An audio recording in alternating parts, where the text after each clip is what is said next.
Doctor اسرار احمد صاحب نے ایک حدیث کی بڑی اچھی تشریح کی، لیکن چونکہ ان کی وہ علمی اصطلاحات نہیں استعمال کرتے زیادہ، تو میں اس کو اور انداز سے بیان کرتا ہوں جو ہم طلبہ کو بتاتے ہیں۔ ایک اہل حدیث عالم مجھ سے کہنے لگے کہ امام ابو حنیفہ رحمہ اللہ تعالی نے، یہ ایپلیکیشن تو 360 ہے نا 360، اس کے بارے میں نے کچھ تھوڑی سی بات کرنی ہے، ہلو مجھے یاد دلانا رہنا جائے گا، اس کے بارے میں غلط فہمی لوگ میری طرف منسوخ کر رہے ہیں، میری وجہ سے غلط فہمی پھیل رہی ہے، وہ میں ذرا اس کو ڈیفائن کروں گا۔ انہوں نے کہا کہ امام ابو حنیفہ رحمہ اللہ تعالی کا مسلک یہ ہے، محدث تھے نا، ان کا مسلک یہ ہے کہ ایمان بڑھتا بھی ہے اور بولو گھٹتا بھی ہے۔ امام ابو حنیفہ کہتے ہیں ایمان نہ گھٹتا ہے اور نہ بول لو نا بڑھتا ہے۔ آپ جب بھی امام ابو حنیفہ کا قول پہلی نظر میں دیکھیں گے نا، پہلی نظر میں آپ کو ایسا لگے گا قرآن و حدیث کے خلاف ہے۔ اسی چیز سے ہمارے بہت سے اہل حدیث بھائیوں کو دھوکا ہوا ہے، ان کو لگا کہ امام حنیفہ کے پاس حدیث کا علم نہیں تھا یا وہ قرآن حدیث کے خلاف چلتے تھے، پہلی نظر میں لگے گا آپ کو ایسا۔ لیکن فقیہ اسے کہتے ہیں جو بہت ڈیپ میں جا کے، بہت گہرائی میں جا کے حدیث کو اور قرآن کو ڈیفائن کرتا ہے۔ اگر ایسا ہی ہوتا کہ حدیث لی اور عمل کرنا شروع کر دو، پھر فقاہت کی ضرورت نہیں تھی، اور فقاہت کی ضرورت خود حدیث سے ثابت ہے۔ رسول اللہ صلی اللہ علیہ وسلم نے فرمایا، صحیح حدیث ہے، ناصر الالبانی نے اس کو صحیح قرار دیا ہے، فرمایا بلغوا عنی ولو آیا، جو کچھ مجھ سے سنو آگے پہنچا دو۔ حدیث میں آتا ہے رب حامل فقہ غیر فقیہ، کچھ لوگ علم کی بات جانتے ہیں مگر سمجھتے نہیں ہیں، تو آگے پہنچاؤ گے، عین ممکن ہے جس کو بتا رہے ہو وہ تم سے زیادہ اس کا اچھا مطلب جانتا ہو۔ تو اس میں تو نبی نے خود فرمایا ہے کہ اس امت کو اللہ نے دو حصوں میں ڈیوائڈ کیا ہے، ایک فقہا جو ایسا مفہوم بیان کریں گے جس کی طرف تمہاری توجہ نہیں جائے گی، اور کچھ ہوں گے جو حدیث کے ظاہر کو لے رہے ہوں گے، وہ اس گہرائی میں نہیں جائیں گے۔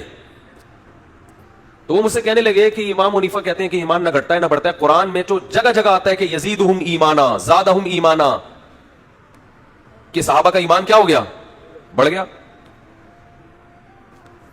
غزوہ احزاب کے بارے میں ہے نا کہ لوگوں نے بتایا کہ لوگ تمہارے خلاف جمع ہو رہے ہیں، فخشوہم، ان سے ڈرو، تو صحابہ بجائے ڈرنے کے، غزوہ احد میں ایسا ہوا تھا نا کہ تو فزادہم ایمانا، قرآن کہہ رہا ہے بجائے ڈرنے کے ان کا ایمان اور زیادہ بڑھ گیا۔ تو جگہ جگہ قرآن میں آتا ہے کہ جب ہماری آیات نیک بندوں پہ تلاوت کی جاتی ہیں تو ان کا ایمان بڑھ جاتا ہے۔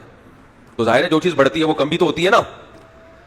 اور امام حنیفہ کہتے ہیں ایمان نہ گھٹتا ہے نہ بڑھتا ہے، تو آپ کو تو لگے گا یہ بالکل قرآن کے خلاف، ان کو تو پتہ ہی نہیں۔ جس کو اتنا نہ پتا ہو وہ مجتہد یا فقیہ یا امام تو دور کی بات، میرا خیال ہے یہ تو وہ تو اس کا مطلب انہوں نے ناظرہ قرآن بھی نہیں پڑھا، ابھی دیکھ کے بھی نہیں پڑھا ابھی تک، کتنی موٹی موٹی آیتیں ان کی نظر سے ہو جانے۔ یہ وہی ہے جیسے ایک جماعت المسلمین والے نے کہا کہ قرآن میں تو لکھا ہے کہ مائیں اپنے بچوں کو 2 سال دودھ پلائیں گی، اور امام حنیفہ کہتے ہیں 2.5 سال۔ میں نے کہا یہ آیت 15ویں صدی میں آپ کو معلوم ہے جبکہ آپ پراپر عالم بھی نہیں ہو۔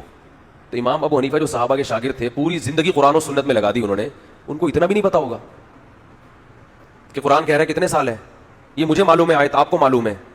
تو میں نے کہا اس کا مطلب پھر امام حنیفہ نہیں تھے، وہ تو اس سے تو ایک ہماری پہلی کلاس کا بچہ جس نے ناظرہ پڑھا ہوا ہو نا، ترجمہ پڑھا ہوا ہو، اس کو زیادہ آتا ہے اس کا مطلب۔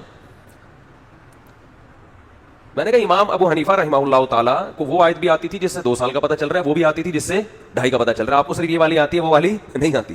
تو اس لیے وہ ابھی میرا ٹاپک نہیں ہے، وہ 2-2.5 سال وہ موضوع نہیں ہے۔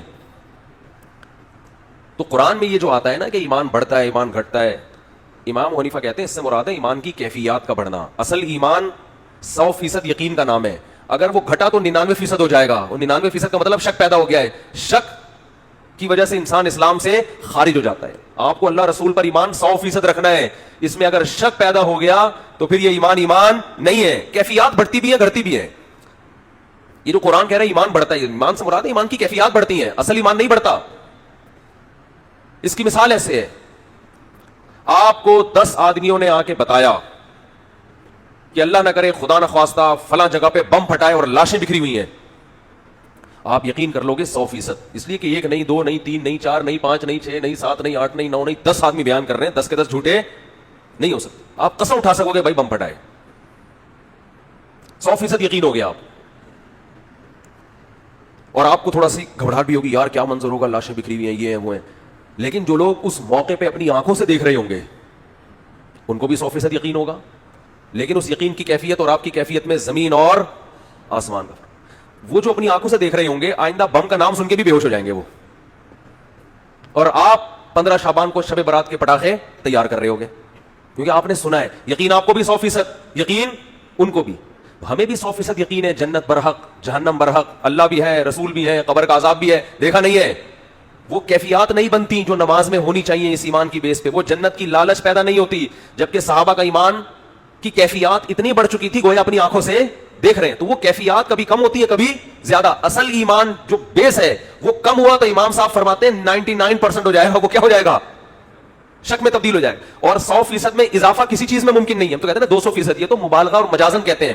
100% کا مطلب کسی چیز کو 100 فرض کر لیں تو اس میں 100, اب اس میں اضافہ ہو سکتا ہے 101. کیا ہو گیا بھائی, 100% میں ہم کہتے ہیں 101%. یہ جملہ اصولی اعتبار سے غلط ہے. یہ جملہ اصولی اعتبار سے 101%, فی کہتے ہیں میں, صد کہتے ہیں 100. یہ 100% بھی عجیب ہی لفظ ہے اردو کا. 100 کا لفظ اردو سے لے لیا, فی کا لفظ عربی سے لے لیا, صد فارسی سے لے لیا ہے بھائی. اردو بھی عجیب زبان ہے نا, کبھی کہاں سے کوئی لفظ لے رہی ہے, کبھی کہاں سے کوئی لفظ لے رہی ہے. تو 100%, 101% کا لفظ ہی غلط ہے, اس لیے کہ فیصد کا مطلب 100 میں 101, تو 100 میں 101 تو ٹھوک ہی نہیں سکتے, گھس ہی نہیں سکتے. نہیں آئی بات. جیسے آپ تو ایسے 4 دیگیں ایک دیگ میں پکائی ہم نے, تو نہیں ہو سکتا بھائی. 4 دیگیں بھر کے ہم نے, فل بھر کے ہم نے ایک دیگ میں پکائی, تو پک سکتی ہیں, یا تو وہ دیگ 4 دیگوں کے برابر ہوگی تو پکیں گی. تو میرا مقصد ابھی یہ موضوع نہیں ہے. میرا مقصد یہ ہے کہ یہ جو آج کل مارکیٹ میں چیزیں آئی ہوئی ہیں مختلف قسم کی, ان چیزوں سے اپنے آپ کو بچائیں. لفاظی ہے, لفاظی عمق نہیں ہے, علم میں گہرائی نہیں ہے. تو آپ صلی اللہ علیہ وسلم نے فرمایا اللہ تعالیٰ علم کو علماء سے اٹھائے گا, افراد اٹھنا شروع ہو جائیں گے قرآن و سنت کو ڈیفائن کرنے والے, پھر پبلک گمراہ ہونا شروع ہوگی. پھر آپ نے فرمایا لوگ جاہلوں کو اپنا سردار بنا لیں گے, بابا بنائیں گے جاہلوں کو, اور کہیں گے ہمارا کوئی بابا نہیں ہے. حالانکہ تم نے علماء کو چھوڑ کر کس کو بابا بنا لیا, جو عالم ہی نہیں ہے. ان کو بابے بناؤ گے, کوئی پروفیسروں کو بنائے گا, کوئی جو ہے نا ڈاکٹر کو بنائے گا, کوئی ایک صدر تھے ریٹائر ہوتے ہی تفسیر لکھ دی انہوں نے. بھائی تمہارا کیا کام ہے تفسیر لکھنے کا؟